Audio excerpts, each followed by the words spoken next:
तृणावर्त उद्धार।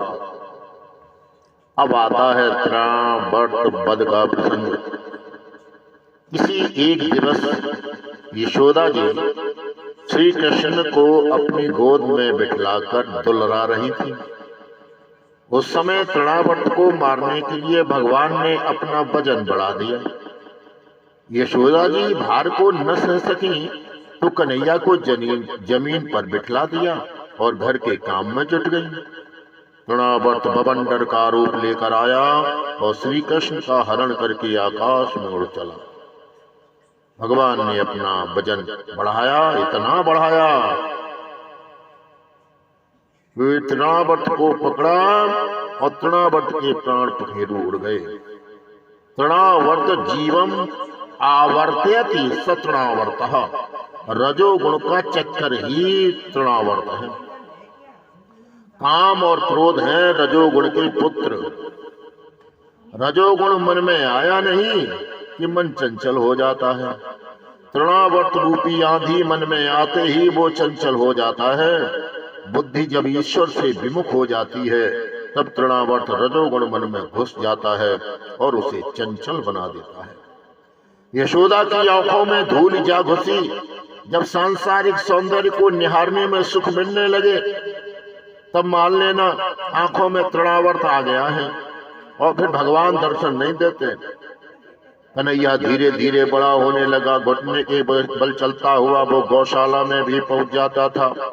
सभी गायें भी उसे पहचानती थी। कई महान ऋषि भी गायों का अवतार लेकर गोकुल में आ बसे थे।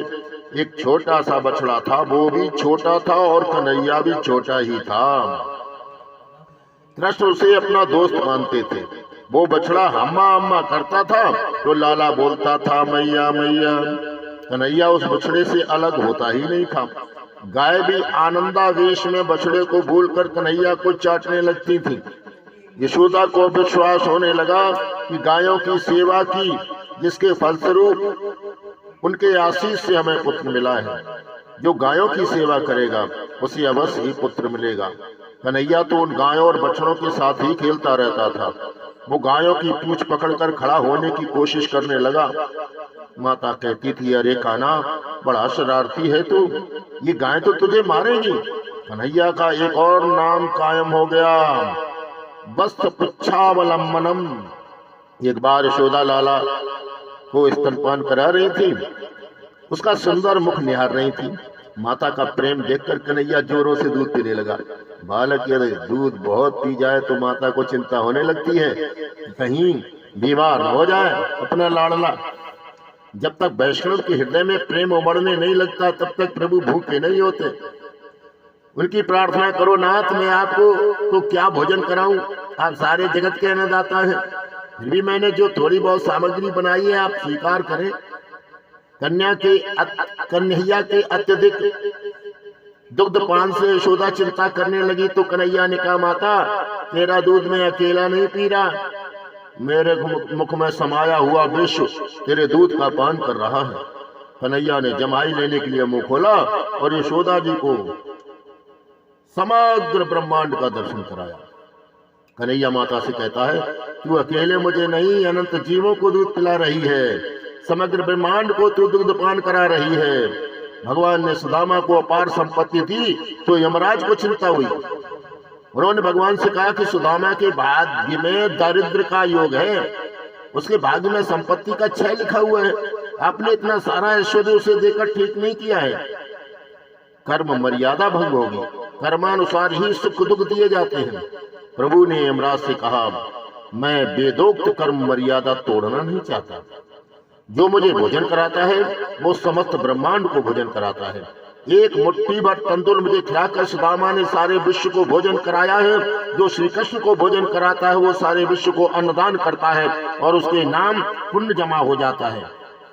भगवान मर्यादा को कभी भंग नहीं करते हैं। लाला ने यशोदा जी से कहा, माता तू केवल मुझे ही नहीं समस्त ब्रह्मांड को तृप्त कर रही है।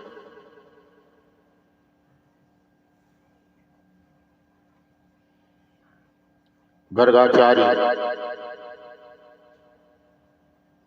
नामकरण विधि, नामकरण संस्कार संपन्न करने के लिए आए संस्कार से मन शुद्ध होता है, संस्कार से दोष नष्ट होते हैं। शास्त्र ने 16 संस्कारों का आयोजन किया है। आजकल तो प्रायः सभी संस्कार बुलाए जा चुके हैं। हाँ, 2 संस्कार बाकी रह गए हैं, विवाह और अग्नि संस्कार। बालक का जन्म होने पर जात कर्म संस्कार किया जाता है, किंतु अब तो बालक का जन्म प्रसूति गृह में होता है, तो जात कर्म विधि तो कैसे हो पाएगी? वहां मधुप्राशन विधि कैसे हो पाती होगी? डॉक्टर न जाने क्या मिलाते होंगे, पिलाते होंगे। इसी कारण से संस्कारों का लोप हो रहा है, फलतः देश दुखी हो रहा है। अन्नप्राशन, नामकरण, यज्ञोपवीत 16 संस्कार बतलाए गए हैं। जीव की शुद्धि के लिए संस्कार आवश्यक हैं। आजकल सभी धार्मिक विधियों को गौण मान लिया गया है, केवल लौकिक आचारों को ही महत्व दिया जाने लगा है।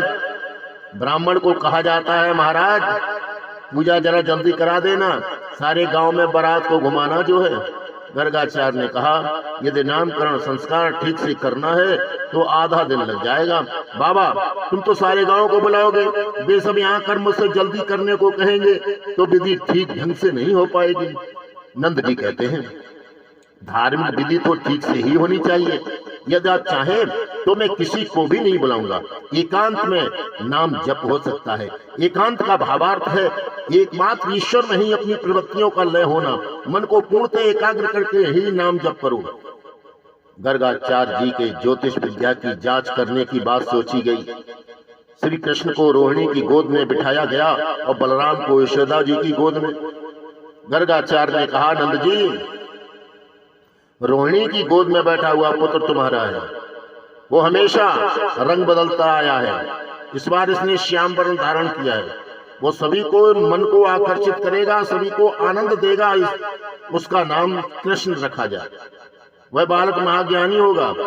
इसके जन्माक्षर बड़े अच्छे हैं। इसके 5 ग्रह उच्च क्षेत्र में हैं, 8 ग्रह अच्छे हैं, मात्र 1 राहु ही बुरे स्थान में है। नंद बाबा घबरा गए, राहु बुरे स्थान में है, क्या होगा मेरे पुत्र को? गर्गाचार्य, वैसे डरने की बात कोई नहीं है। जिसके सप्तम स्थान में नीच क्षेत्र में राहु हो, वो पुरुष कई स्त्रियों का पति होता है। नंद जी कहते हैं, आपकी बातें सच हो सकती हैं। एक ब्राह्मण ने मुझे आशीर्वाद दिया कि तेरा पुत्र 16,000 रानियों का स्वामी होगा। गर्गाचार्य, बाबा और तो मैं क्या कहूँ, यह कन्हैया नारायण जैसा है। नारायण मेरे इष्ट देव है। प्रेम के कारण पक्षपात हो जाने का डर रहता है। किसी समय 4 व्यक्ति भोजन कर रहे थे। किसी स्त्री ने पूछा कि इनमें से दामाद कौन सा होगा?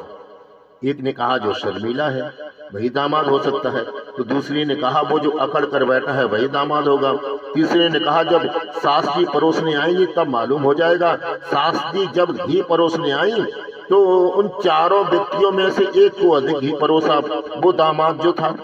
सनातन गोस्वामी कहते हैं कि नारायण के समान श्री कृष्ण है। ऐसा कहने पर तो नारायण श्रेष्ठ माने जाएंगे। तो ऐसा कहना चाहिए कि नारायण के समान श्री कृष्ण नहीं, श्री कृष्ण के समान नारायण है। वृंदावन के साधु कहते हैं कि नारायण के समान नहीं, किंतु नारायण श्री कृष्ण जैसे हैं। नारायण के समान श्री कृष्ण है, इसका अर्थ होगा नारायण वरिष्ठ है और श्री कृष्ण के समान नारायण है। ऐसा कहने से नारायण नहीं, श्री कृष्ण वरिष्ठ हो जाएंगे। वैसे तो श्री कृष्ण और नारायण में कोई अंतर है ही नहीं। ये सब बातें तो मधुर आग्रह मात्र हैं। नारायण में 60 और मुरली मनोहर श्री कृष्ण में 64 गुण बताए गए हैं। अर्थात नारायण की अपेक्षा श्री कृष्ण में 4 गुण ज्यादा हैं। और वे गुण इस प्रकार हैं, रूप माधुरी, लीला माधुरी, वेग माधुरी, प्रिया माधुरी। श्री कृष्ण के ये 4 गुण नारायण में नहीं है। नारायण के 4 हाथ होने के कारण वे कुछ कुरूप से लगते हैं, अतः 2 हाथों वाले श्री कृष्ण श्रेष्ठ हैं। वैकुंठवासी नारायण राजा की भांति अकड़ कर खड़े रहते हैं, तो वे कुछ अभिमानी से लगते हैं। वे हमारे साथ बोलते भी नहीं है। कन्हैया में कोई अकड़ नहीं है, वो हम सबके साथ बोलता है, खेलता है, घूमता है। अतः हमारा कन्हैया ही श्रेष्ठ है। अतः अतिशय आतुरता होने पर परमात्मा दौड़ते हुए आते हैं। गोकुल में एक नववधू आई थी जो कन्हैया के दर्शन पाने के लिए बड़ी आतुर थी, किंतु उसकी सास उसे वहां जाने की अनुमति नहीं देती थी। आज जब वो जल भरने गई तो रास्ते में श्री कृष्ण का ही चिंतन कर रही थी। बाकी जुल्फों वाला मनमोहन, मस्तक पर मोर पंख, होठों पर बांसुरी, कानों में मकराकृति कुंडल और कटी पर पीताम्बर धारण किए हुए थे। वो छमक छमक करता हुआ उस गोपी के पीछे हो लिया। बाल कन्हैया ने पीछे से गोपी का आंचल पकड़ लिया। गोपी ने देखा कि कन्हैया उसका आंचल पकड़े हुए खड़ा है। 3 बरस के उस कन्हैया को गोपी ने प्यार से अपनी छाती से लगा लिया। लाला ने भी उस गोपी को अपनी छोटी छोटी बाहों में भर दिया और कहने लगा, तो कितनी सुंदर है, लगता है मैं ही तेरा स्वामी हूँ। रात के समय रास में आना कन्हैया बड़ा वाणी चतुर है। कोई सामान्य पुरुष कभी राह चलती किसी स्त्री को ऐसा कहता है कि वे दोनों एक दूसरे के हैं? कन्हैया तो सभी का पिता है, पति है और संतान भी है। जरा सोचो तो, ऐसा कोई और देव है भी जो राह चलती हुई किसी नारी के गले में अपनी बाहों का हार पहना सके? परिस्थिति से तो सभी देव डरते हैं, किंतु बैकुंठ के नारायण तो मर्यादा पुरुषोत्तम है और कन्हैया पुष्टि पुरुषोत्तम है। कन्हैया की जैसी लीला मनुष्य तो क्या, कोई अन्य देव भी नहीं कर सकता। श्री कृष्ण तो देवादिदेव हैं। एक सखी दही दूध माखन बेचने निकली है। कृष्ण प्रेम में उसकी सुध बुध बिसर गई। वो बोलना तो चाहती है, दही ले लो, माखन ले लो, किंतु उसके अंतर में माधव छिपा है। सुबह बोलने लगी, माधव ले लो, कोई माधव ले लो। बोली गोपी हरि को बेचने चली। 14 भुवन के नाथ को मटकी में लेकर चली। कृष्ण प्रेम में ऐसी तो तन्मय हो गई थी, उसे भान तक नहीं था कि वो बोल क्या रही है। लाला ने सुना माधव ले लो, तो उसने सोचा, अरे वाह, ये तो मुझे ही बेचने चली है। रास्ते में श्री कृष्ण प्रकट हुए और सखी से कहने लगी, हरी दूध वाली, मैं गोकुल का राजा हूँ, जरा माखन तो दे जा। प्रेम का बाहुल्य होने पर सताने में बड़ा मजा आता है। गोपी के हृदय में प्रेम है, वो कन्हैया को सताने लगी। अरे तू कैसे हो गया गोकुल का राजा? गोकुल के राजा तो बलराम भैया है, मैं तुझे नहीं उन्हीं को माखन दूंगी। न जाने नंद बाबा इस काले कलूटे कन्हैया को कहां से उठा लाए हैं। नंद बाबा तो गोरे हैं और तू काला, कहां से लाए हैं वे मुझे? कन्हैया ने गोपी की साड़ी का आंचल पकड़ लिया। गोपी कहने लगी, अरे लाला छोड़ दो मेरी साड़ी, मेरे दूध दही माखन मिट्टी में सन जाएंगे और मेरी सास मेरी चमड़ी उधेड़ देगी। गोपी ने बलपूर्वक अपना आंचल छुड़ा लिया और आगे बढ़ने लगी। पीछे मुड़कर देखा तो कन्हैया मुंह फुलाकर बैठा हुआ था। गोपी वापस आकर मनाने लगी, कहना माखन ले, मिश्री भी ले, चाय सो दूं, मेरी बड़ी भूल हुई, अब मान भी जा। किंतु कन्हैया अब क्यों मान जाए? उसने कहा मुझे कुछ भी नहीं चाहिए। कन्हैया न माना तो गोपी आगे बढ़ने लगी तो पीछे से कन्हैया ने पत्थर उठाकर ऐसा निशाना लगाकर मारा कि मटकी चूर चूर हो गई। ऐसी लीला श्री कृष्ण के सिवाय अन्य कोई भी देव नहीं कर सकता। श्री कृष्ण जो सबके पति हैं। श्री कृष्ण अब घर जाकर चुपचाप माता की गोद में छिप गया। वो ऐसा शांत शयाना बना हुआ है कि मानो कुछ हुआ ही नहीं है। उस गोपी ने यशोदा के पास आकर कन्हैया की शिकायत की, मैया तू लाला को मुंह लगा रही हो, किंतु वो बड़ा शरारती हो गए हो, इसने मेरी गगरी फोड़ दी, मेरे कपड़े बिगाड़ दिए। लाला कहने लगा, मैया मुझे इससे बड़ा डर लगता है, इसके चले जाने के बाद मैं सारी बात बताऊंगा। कन्हैया मैया से कहने लगा, ये गोपी बड़ी कंजूस है, वो 3-4 दिन पहले का दूध दही बेच रही थी। मैंने सोचा कि बिगड़ा हुआ दूध दही बेचना ठीक नहीं है, यदि कोई गरीब इसे खाकर बीमार हो जाए तो। ऐसा सोचकर मैंने उसकी मटकी फोड़ डाली। मैं आरोग्य प्रचारक मंडल का प्रधान जो हूं। यशोदा जी गोपी को लताड़ने लगी, अरे गोपी बिगड़ा हुआ दही दूध क्यों बेचती है तू? कन्हैया हंसने लगा और गोपी भी। कन्हैया बोलने में बड़ा चतुर है, कन्हैया मटकी फोड़ता है फिर भी प्यारा लगता है। वो राह में चलती किसी भी गोपी की मटकी फोड़ सकता है। ऐसा अन्य कोई देव है जो रास्ते पर चलती हुई किसी नारी को छेड़ सके? और सब तो डरते हैं कि यदि किसी नारी को हाथ भी लग जाए तो थप्पड़ खाना पड़ेगा, हमारी पूजा कोई नहीं करेगा। श्री कृष्ण की लीला माधुरी दिव्य है, उनका अनुकरण कोई और देव नहीं कर सकता। श्री कृष्ण का आचरण कोई नहीं कर सकता। भगवान नारायण हाथ में शंख रखते हैं। शंख फूंकने वाला देव श्रेष्ठ है या बांसुरी बजाने वाला? अन्य देव तो हाथ में शस्त्रास्त्र लिए हुए हैं। किसी के हाथ में सुदर्शन है तो किसी के हाथ में धनुष बाण, किसी के हाथ में त्रिशूल। मानो सबको संसार का डर है। कन्हैया हाथों में शस्त्र नहीं रखता। लाला के एक हाथ में बांसुरी है, दूसरे में मिश्री। शस्त्रधारी देव श्रेष्ठ है या कन्हैया? हम तो कन्हैया को ही श्रेष्ठ कहेंगे। लाला रोज बांसुरी बजाता है। लाला की बांसुरी जिसने भी सुनी हो संसार के प्रति उदास हो जाता है। बांसुरी की धुन को सुनते ही राधे कृष्ण कहने लगता है। श्री कृष्ण की वेणु माधुरी दिव्य है। गोपी कहती है, मुरली बजाए मेरो मन हर लीनो। ये गोपी प्रेम भरा उलाहना देती है। अरे मुरहर रंधन समय माँ कुर मुरली रवम मधुरम। हे मुरारे, भोजन बनाते समय कृपा करके बांसुरी की तान मत छोड़ो। तुम्हारी मुरली की धुन सुनकर चूल्हे में रखी सूखी लकड़ियां रसमयी होकर रस बहाने लगती है और अग्नि बुझ जाती है। और अग्नि बुझने से मैं रसोई कैसे बना सकूं? लाला की वंशी की धुन जिसके भी कानों में जाती है वो उनका सेवक बन जाता है। तो मैंने मान लिया है कि कन्हैया ही सर्वश्रेष्ठ है।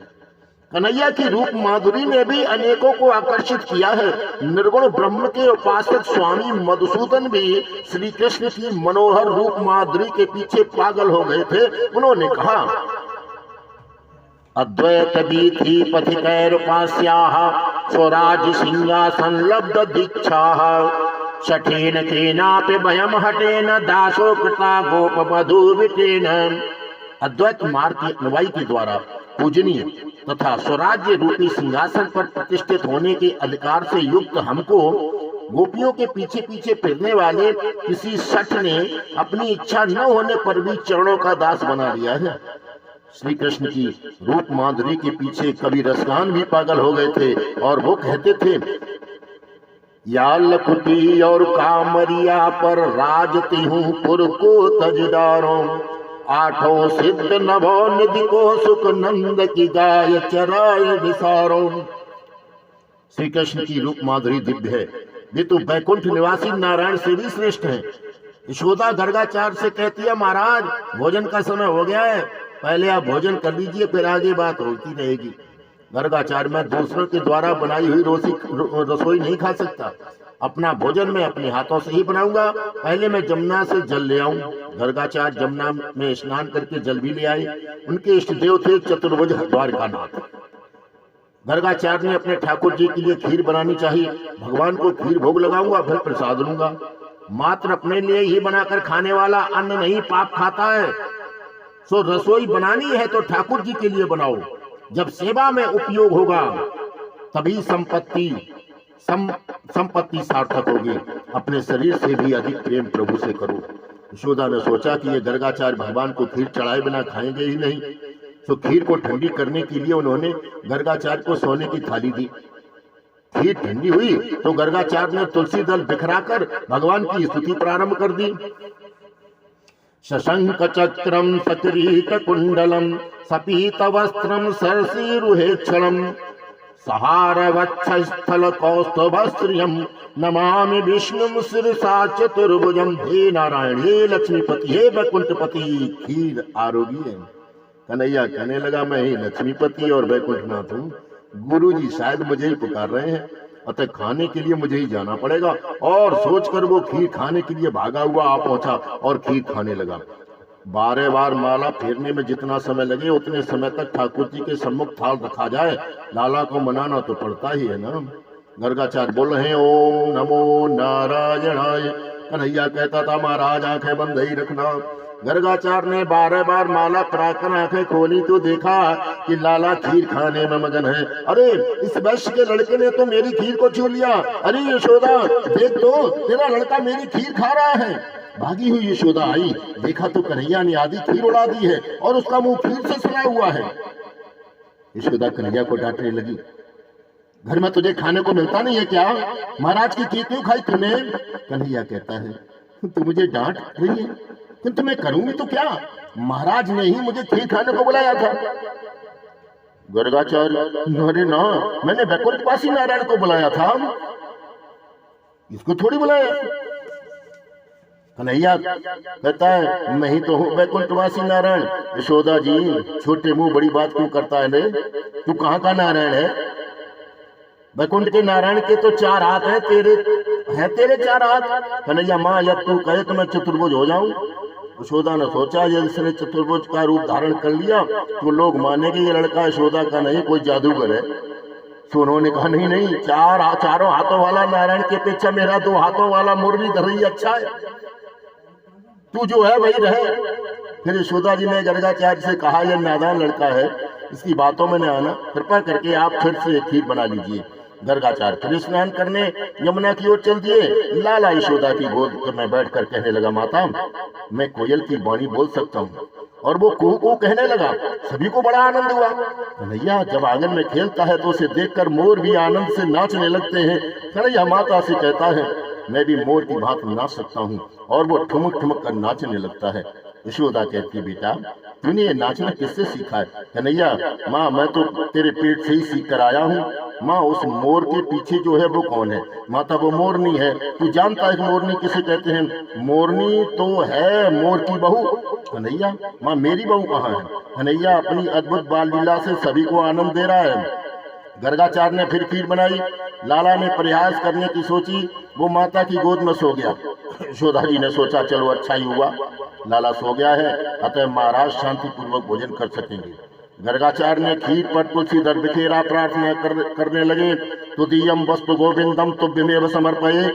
नाथ मैं आपका सेवक हूँ, हे नारायण लक्ष्मीपति, आप शीघ्र ही पधारिए, मेरी खीर का प्राशन कीजिए। कन्हैया ने सुना तो वो वहां जाने के लिए अधीर हो गया। उसने योग माया को यशोदा की आंखों में जा बसने की आज्ञा दी, और यशोदा की आंखें नींद से भरी नहीं कि कन्हैया दौड़ता हुआ गर्गाचार्य के पास आकर खीर खाने लगा। गर्गाचार्य ने देखा, अरे यह वैश्य बालक ने तो मेरी खीर इस बार भी झूठी कर दी। कन्हैया ने सोचा इस बेचारे ब्राह्मण को कब तक भरमाता रहूं। उन्होंने अपना चतुर्भुज स्वरूप प्रकट किया। महाराज आप जिस नारायण की आराधना कर रहे हैं वो मैं ही हूँ, और गोकुल में कन्हैया का रूप देखकर अवतरित हुआ हूँ। आपकी तपस्या सफल हुई।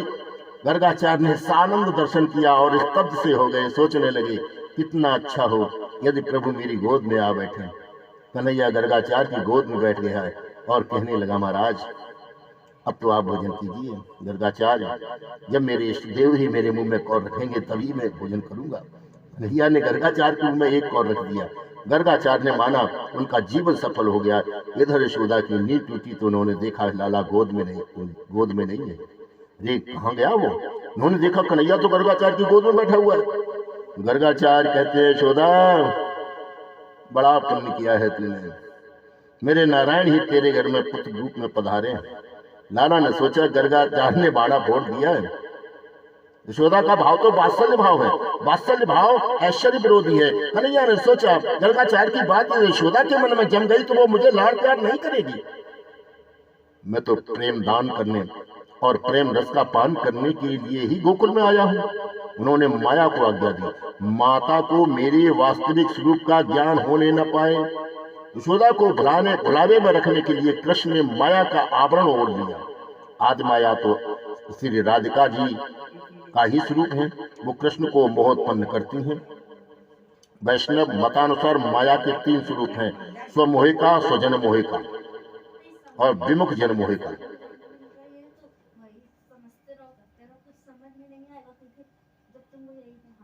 स्वजन मोहिका ऐश्वर्य का ज्ञान न होने देने के लिए है।